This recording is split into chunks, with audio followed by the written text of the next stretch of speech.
action! Mga kababayan ko, nais kong malaman ninyo na ang ating bayan ay nagdurusa sa ilalim ng kolonyal na pamamahala.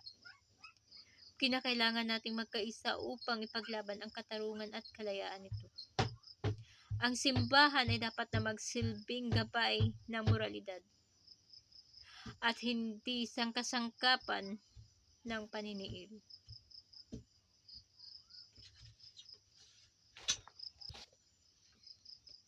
Padre Balaguer, ang layo ay napadalaw.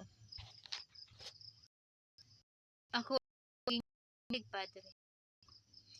Higit kaya hindi ko na maaring bawiin ang aking paniniwala.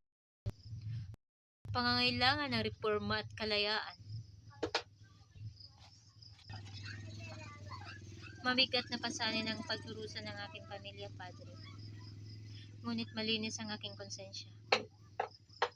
Lumalaban ako para sa aking paniniwala. Ginawa ko ang lahat ng ito para sa bayan.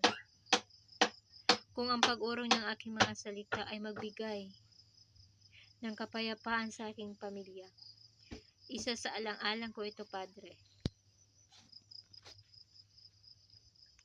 Salamat, mga kaibigan.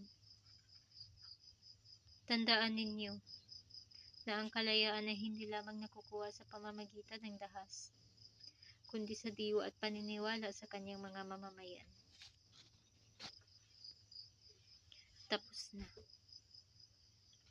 Para sa aking bayan, ako'y mamamatay. Naway ang aking dugo ay maging binhi ng kalayaan.